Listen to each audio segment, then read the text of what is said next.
bai ce maka raƙumi shine manzon Allah ba, wallahi bai fada ba. Kuma idan ka ga shehinka wanda ka kama shi zuwa ga Allah ko bacci kake kiran shi ba shi bane manzon Allah ne, ko kana nan ka kano wani katar raƙumi annabi ne. Kuma wallahi tallahi ba Sheikh Nazifi Alkarmawi ba, wallahi ni Junaidu Hashim mahaifina yana cikin mutanen da in an faɗi manzon Allah gigi cewa yake yayi kusan suma, wallahi da zai yi su'ul adabi akan manzon Allah ba dan zauna inuwa ɗaya da shi ba, wallahi da a ru'uya za ka ga wani bishi balarabe kyakkyawa mai gashi kaza ko ka ga wani mutum yana da gurguntaka ko yana da ido daya sai a ce maka ai annabi ne. A ka'idan fasarar mafarki ba a cewa ba annabi bane.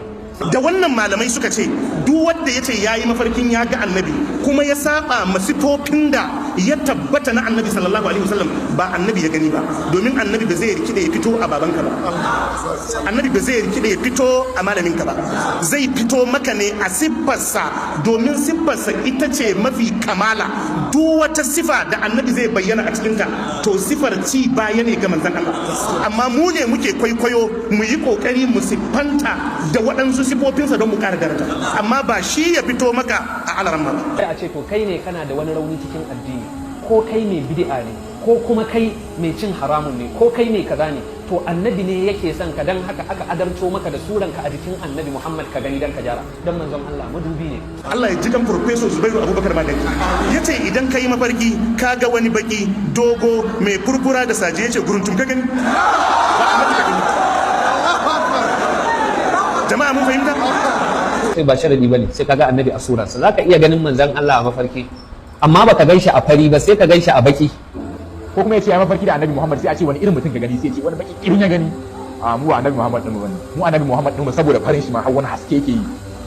Zaka iya ganin manzon Allah sallallahu alaihi wasallama a mafarki, sai ka ga ma wani mutum ka gani sai a ce maka manzon Allah ne a mafarki, kuma duk manzon Allah ka gani.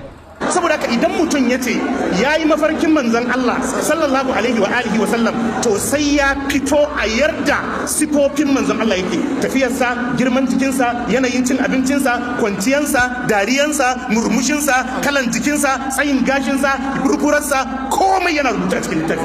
Mu inda za mu yi kiliya da manzon Allah wallahi da mu gane shi. Jama'a kun fahimta? To inda nake so na kai ku, wallahi duk duniya wani ɗa ya kasa annabi ya rikida wai a sifarsa, ya fito a sifarsa. To annabi da bai fito a sifar su Abubakar da Umar bai fito a raƙumi? Malam idan kai mafarki ka ga raƙumi ka gani, amma ba manzon Allah.